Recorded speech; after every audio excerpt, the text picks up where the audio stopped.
Let's test. Take it away, guys. Thank you very much, gentlemen. I mean, what a crazy series. It's going to make it very hard to kind of break it down granularly and really get a lot out of it because it felt like so many of our series today actually were very skirmish heavy and less focused on actually, setting up fights and strategy around the map. All that said, before we get into the gameplay itself, let's take a look at Champions Select. We have the Kog'Maw come out for Arrow, so still very much a team that seems centered around Arrow being the true and main carry. Ryu on the Taliyah, looking to maybe roam and affect those side lanes, and yet it doesn't work out in a victory for them. There were a number of fights where you could see that the Kog'Maw was able to be protected and kept alive for a lot of it. I like the Braum and the Galio for being able to do that, as well as still having playmaking. You can go in with the Lee Sin, try and insect somebody back. You have Taliyah who can drop, pretty big burst damage, and then the Galio can go on the Lee, or you have a lot of tools. And at the end of the day, it just felt like the Kog'Maw never quite got off the ground, got to the Blade of the Rune King relatively quickly, got to Ginsu's on pace about, maybe a little slow, but then it took forever to complete the third item, and it was kind of past the point where the tanks were able to, deal with him for about 10 seconds, and Kog'Maw needs to melt the front line, right? But before that they get through your front line, and for the most part, Cassio was out DPSing the Kog'Maw. Yeah, that QSS came out, but definitely slowed down his build, having to invest the 1,300 gold in it all. Of course, as you mentioned, I actually really do love this Phoenix 1 comp. Conceptually, it didn't necessarily get executed to the degree that it needed to in order to, to ultimately result in the victory. On the flip side,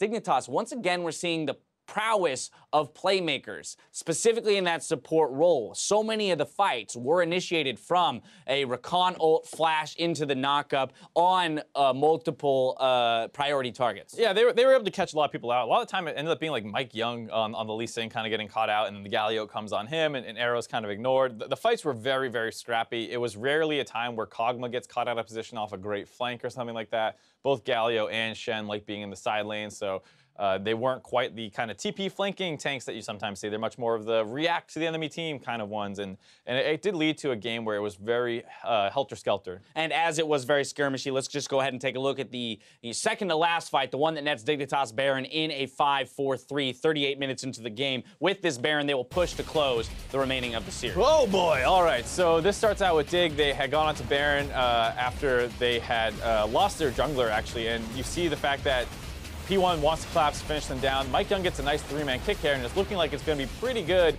on the side of P1. Kog'Maw's untouched, but a nice turn by Keen here onto Arrow is able to melt him down and trade his life out for it. Very important to take him down. In the meantime, Someday is still kind of a brick in front with no longer having the Kog'Maw DPS to take him down. He's sitting in the front, so even though that it looks like it's going bad for Dig, he's going untouched, gets Ryu low, and this free Shrim up to kind of jump through the fight, get over top of everybody, clean up the kill on the Ryu, and now there's no longer a backline threat available, and you should be able to win this with Wad still alive, never actually getting finished off. And like we said, crazy fight. Yeah. Ends up a 5-3, but with Someday the tank available and the DPS or lot available, they're able to turn on to Baron at the end of that fight. Yeah, exactly. They get the Baron buff onto 4 of the members by delaying the actual execution of the Baron until some people res from their death timers. From there, it did kind of demonstrated an understanding of how to close the game, march it down mid, get the first inhib, go bot lane with that pressure, execute one more final team fight, pick up the victory itself.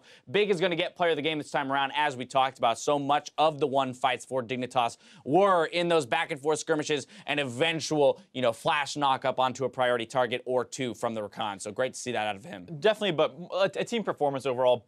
Big played great. Good job stepping up as well. We know he's a vocal part of that team, and with this game going late, he's got to have a big voice in that as well. But multiple members of Dignitas at different points in the game had to step up and perform. Now, we talk about, the game as a whole, but now I want to zero in on MikeYoung as a player here, making his NA LCS debut. Again, a hard-fought 3-game series, still looking for the first win for the organization in this split. What's your report card here on MikeYoung? Mike who?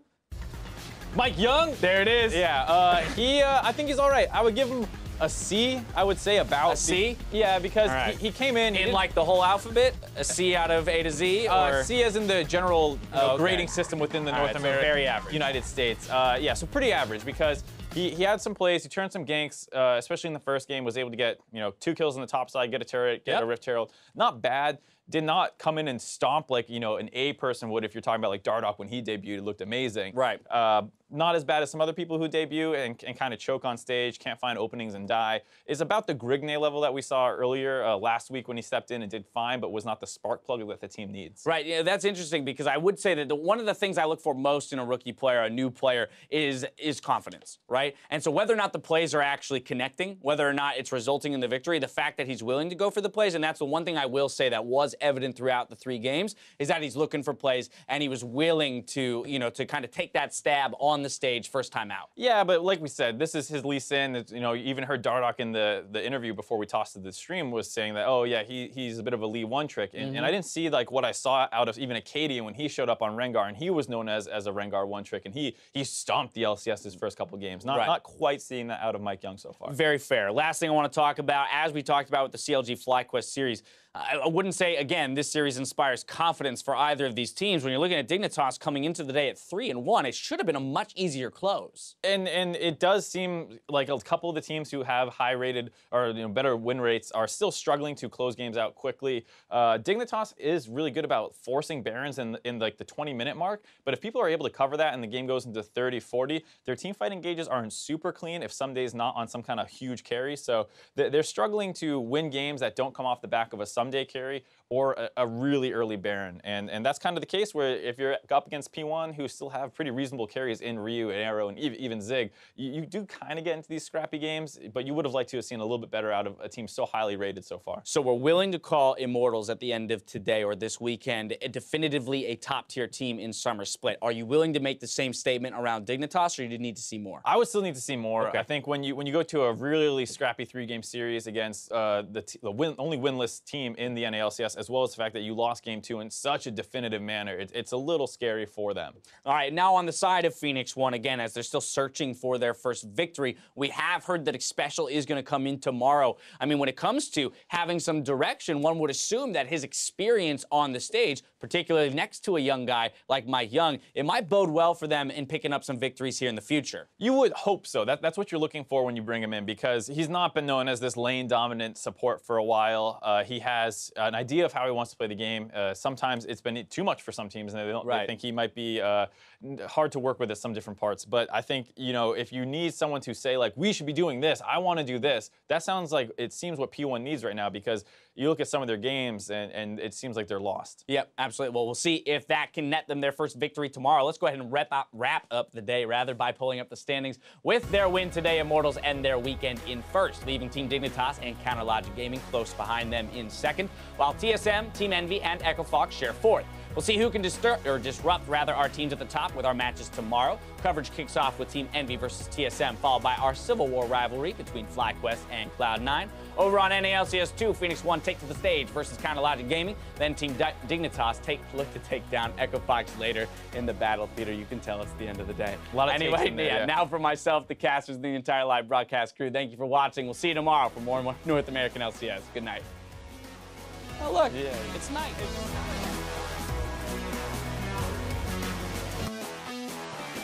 The stage is set for our first series as Team Liquid will go up against TSM. Oh, he hooked her. Oh, right on the edge. Gets the dance out. Still going to double lift. One last shot. It's the flash forward from Piglet. Gets wiped out by the Ignite from BioFox. He goes down as well. And we'll see Doublelift enter the fight. He's got Lorlo, though. He was hitting the tank. They don't even decide to go back for him. Doublelift still has enough. W2, W1. Give up. Bitter.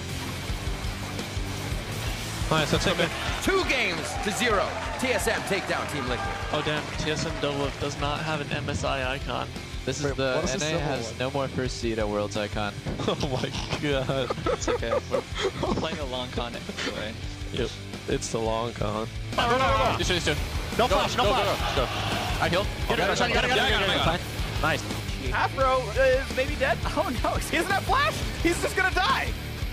Oh, he's gone down. Movie just barely staying alive. Finally picked off with more kills coming across. Darshan trying to pull his weight, but it is the ace for FlyQuest 3v0. He's not gonna die anytime soon. They've got to kite away. There's a Peacemaker made, and now Stixay in a 1 versus 2 turtle. He's getting the headshot. He landed the net. He's Hey guys, Ash flash in! Ash, flash! I'm coming! Ash, right there! We're up against the Chain CC Zig. Now finding himself bursted down. Keen going unstoppable. Ziggs underneath the Nexus turrets, finding the burst. Gets himself the damage, drops the aggro, and it's a clean ace. Grabbing the kill onto Shady as Big is brought down in retaliation. Arrow is going to be bug food as he is splattered onto the ground, along with Phoenix One's dreams of winning this game. I have a chain. Yeah, I have IV. I know. Cut coming. Nice job. Good job. Flashes out, looking for sneaky as Jensen is going to take that turret. Huge mistake from Cody's son. I saw him. Watch me. I can go. Gets eaten up by Smoothie. Jensen still looking for Smoothie with an insane good. There's the shutdown, double shot back for Cobelta. And Cody rips the rest of the team apart. That's going to be game.